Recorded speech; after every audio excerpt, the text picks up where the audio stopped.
Assalamu alaikum class.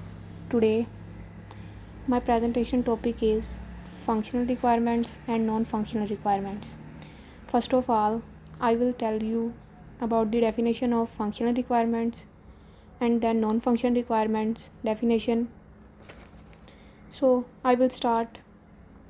What is functional requirements? In one line, what the system should do. इसका मतलब ये है कि हमारा सिस्टम कैसे काम करता है. फॉर एग्ज़ाम्पल कि हम अपने सिस्टम को क्या इनपुट देंगे और वो हमें क्या आउटपुट दिखाएगा. अगर हम एटीएम को पिन एंटर करते हैं, अगर हम राइट पिन एंटर करते हैं तो वो हमें क्या आउटपुट दिखाएगा, और अगर हम रॉन्ग पिन एंटर करते हैं तो वो हमें क्या आउटपुट दिखाएगा. These are statement of services the system should provided. ये स्टेटमेंट होती हैं उन सर्विसेज की जो सिस्टम हमें प्रोवाइड करता है.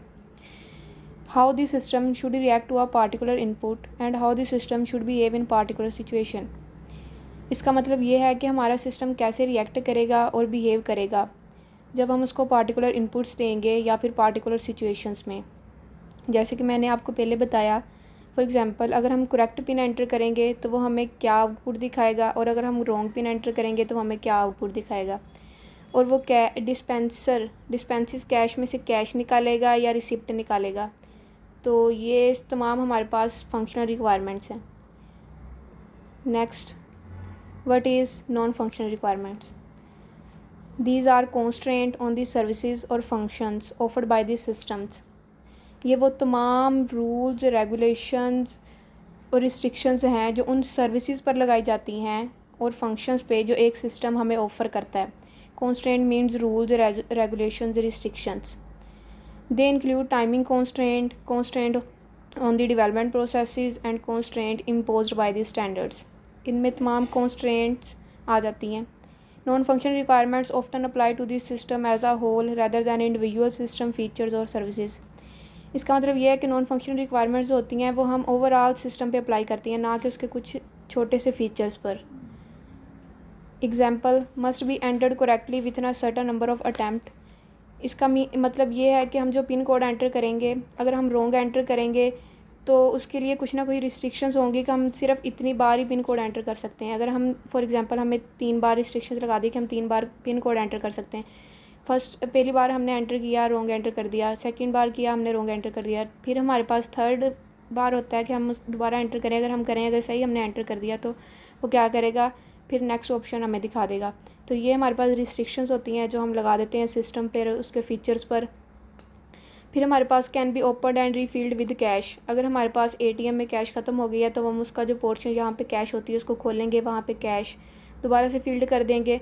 और अगर हमारे पास जहाँ से वो निकलती हैं रिसिप्ट वगैरह निकलती हैं, अगर वो हमारे पास वहाँ पे पेपर्स ख़त्म हो गए तो हम वो पोर्शंस को खोलेंगे और पेपर उसके अंदर फिल कर देंगे. Then example of ATM.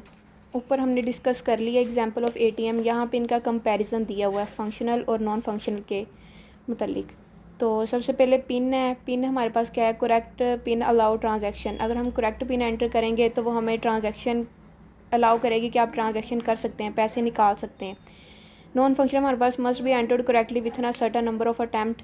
वही कि हमारे पास रिस्ट्रिक्शंस लगा देते हैं कि आप इतनी बार पिन एंटर कर सकते हो, इससे ज़्यादा बार आप पिन एंटर नहीं कर सकते. जैसे कि आप फ़ोन में लगा देते हो कि पासवर्ड एक बार आपने एंटर किया और गलत, तो दूसरी बार, तीसरी बार, 3-4 बार होती हैं आपके पास फैसिलिटी कि आप पासवर्ड एंटर कर सकते हो. ठीक है, अगर आप रॉन्ग करते रहोगे तो फिर वो आपका फ़ोन लॉक हो जाएगा, तो वो नहीं खुलेगा.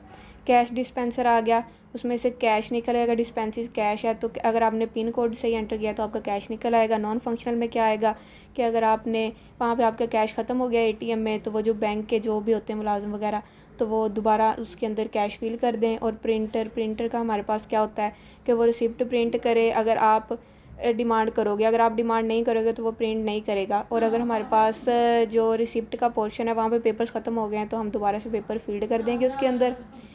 अब हमारे पास क्या आ गई हैं types of non functional requirements. तो हमारे पास 3 टाइप्स है नॉन फंक्शनल रिक्वायरमेंट्स की. सबसे पहले product requirements, organisational requirements and external requirements. I will discuss one by one these types of requirements. ये हमारे पास आ गई नॉन फंक्शनल की टाइप्स हैं, product, organisational requirement, external requirements. And then ये सब इनकी एग्जांपल्स हैं। ये प्रोडक्ट रिक्वायरमेंट्स की एग्जांपल्स हैं, ये ऑर्गेनाइजेशन रिक्वायरमेंट्स की एग्जांपल हैं और एक्सटर्नल रिक्वायरमेंट्स की एग्जांपल हैं। हम बारी बारी इन सब को डिस्कस करेंगे। सबसे पहले हम देखेंगे प्रोडक्ट रिक्वायरमेंट्स। प्रोडक्ट रिक्वायरमेंट्स हमारे पास क्या होती हैं? दीज रिक्वायरमेंट्स स्पेसिफाई और constraint the run time behaviour of the software. ये रिक्वायरमेंट्स होती हैं, ये तशरीह करती हैं। स्पेसिफाई मीन्स तशरीह करना, कॉन्स्ट्रेंट वही पाबंदी लगाना, रिस्ट्रिक्शंस वगैरह लगाना, रन टाइम जो हमारे पास रन टाइम सॉफ्टवेयर होता है उसके ऊपर। ठीक है, ये वो रिक्वायरमेंट होती हैं जो तशरीह करती हैं या पाबंदी लगाती हैं जो रन टाइम हमारे पास सॉफ्टवेयर होता है उस पर। अब इसकी आगे एग्जांपल्स हम देखते हैं कौन कौन सी हैं। Performance, how fast this system must execute. इसका मतलब ये है कि हमारे पास जो सिस्टम है वो कितनी जल्दी एग्जीक्यूट करेगा, कितनी जल्दी हमें वो एग्जीक्यूट करके आउटपुट दिखाएगा। ठीक है, नेक्स्ट है हमारे पास space requirement. Space requirement means that कि वो हमारे पास कितनी मेमोरी की उसको ज़रूरत होगी, how much memory is require, कि उसको कितनी मेमोरी की ज़रूरत होगी डाटा वगैरह स्टोर करने के लिए। ठीक है, अब हमारे पास रिलायबिलिटी रिक्वायरमेंट। रिलायबिलिटी का मतलब होता है एतमाद, भरोसा, कि हमारे पास ये जो सिस्टम है वो कितना रिलायबल है, कितना भरोसे वाला है, कि अनऑथराइज्ड पर्सन तो नहीं उसको असेस कर सकता। ठीक है, अब हमारे पास आ गया security, how much system is secure. ये भी वही बात आ गई कि सिस्टम जो हमारे पास है वो कितना सिक्योर है, कि कहीं जो अनऑथराइज्ड पर्सन है वो हमारे सिस्टम को एक्सेस तो नहीं कर सकता कि हमारी इजाज़त के बगैर। तो सिक्योरिटी रिक्वायरमेंट हमारे पास सबसे जो मेरा ख्याल है जो इम्पोर्टेंट रिक्वायरमेंट है वो सिक्योरिटी रिक्वायरमेंट सबसे पहली रिक्वायरमेंट। अब हमारे पास आ गया यूज़बिलिटी रिक्वायरमेंट। यूज़बिलिटी रिक्वायरमेंट्स ये है कि ये इसमें इस्तेमाल होने की सलाहियत कितनी है, यानी हम इसको कितनी देर तक, how my system is usable, कि कितनी देर तक हम सिस्टम को यूज़ कर सकते हैं। यानी कि हम जो भी चीज़ बनाते हैं, सॉफ्टवेयर बनाते हैं, सिस्टम बनाते हैं, उसकी कोई ना कोई लाइफ टाइम होता है। तो हर सिस्टम का कोई ना कोई लाइफ टाइम होता है, तो ये इसकी यूज़बिलिटी होती है कि हम इसको कितनी देर इस्तेमाल कर सकते हैं। कुछ टाइम के बाद वो ज़रूर ख़राब होना स्टार्ट हो जाएगा या उसको अपडेट करना लाजमी हो जाएगा, तो ये उसकी यूज़बिलिटी रिक्वायरमेंट में आ जाता है। अब हमारे पास आ गया efficiency requirement, how much the system is efficient to perform work और डिफरेंट टास्क, कि हमारे पास ये जो सिस्टम है वो कितना एफिशिएंट है, कितनी जल्दी वो काम करेगा, वो जो हमने उसको टास्क दिए हैं, जो हमने उसको इनपुट दिए है, वो कितनी जल्दी उस पर काम करेगा और हमें आउटपुट दिखाएगा। ये हमारे पास एफिशिएंसी रिक्वायरमेंट में आ जाता है। नेक्स्ट हमारे पास है organisational requirement. These requirements are broad system requirement derived from the policies and procedure in the customers and the developers organization. Broad means that कुशादा, ये हमारे पास कुशादा रिक्वायरमेंट्स होती हैं। ठीक है, और ये हम उनसे ड्राइव करते हैं जो कस्टमर या डेवलपर वो पॉलिसीज़ और जो प्रोसीजर इस्तेमाल करते हैं किसी भी सिस्टम को डेवलप करने के लिए, ये हम रिक्वायरमेंट उनसे ड्राइव करते हैं। ठीक है, ये हमारे पास कौन सी होती हैं? Organisational requirements. अब इसके डिफरेंट एग्जांपल्स हैं। Operational requirements. ऑपरेशनल रिक्वायरमेंट्स हमारे पास क्या होती हैं? Define how the system will be used.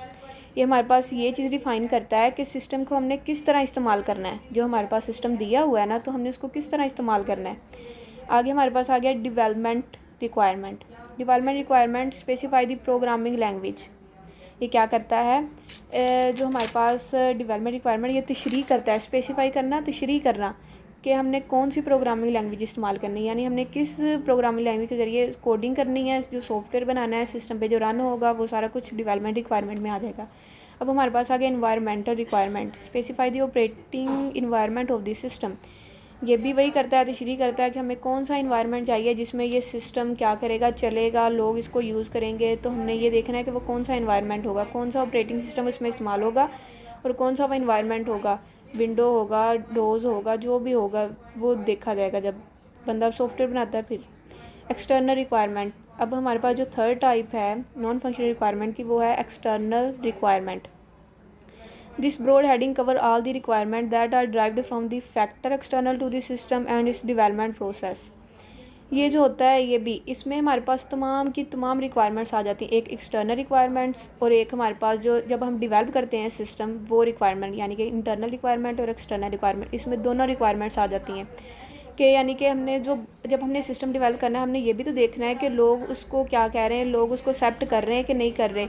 और ये हमारे पास एक्सटर्नल होगी। और दूसरी हमारे पास डेवलपमेंट प्रोसेस में हमारे पास ये है कि जब हम उसको डेवलप करते हैं उसकी परफॉर्मेंस कैसी होगी, उसकी सिक्योरिटी अच्छी होगी, वो एथिकल होगा, ये सारा कुछ हमारे पास एक्सटर्नल रिक्वायरमेंट्स में आ जाता है। तो अब हम इसकी एग्जांपल्स देखते हैं कौन सी हैं। सबसे पहले हमारे पास आ गया regularity requirements. Set out what must be done for this system to be approved for use by a regulator such as a nuclear safety authority. Regulatory requirement ये होती हैं कि उसने ऐसी क्या चीज़ सेट की है कि सिस्टम बाकायदगी से काम करे, यानी जो सिस्टम काम करता है ना वो उसकी क्या कहता है बाकायदगी की निगरानी करता है कि वो बाकायदगी से काम कर रहा है, कहीं उसमें कोई फॉल्ट वगैरह तो नहीं आ रहा। कि अगर जैसे हमने ऊपर एटीएम वाला देखा है कि वो पिन कोड एंटर करता है, तो ये ना हो कि वो पिन कोड की जगह पहले हमें कैश ही निकालने के लिए कह दे कि आपने कितने कैश निकालने हैं, फिर पिन कोड मांगे, ठीक है।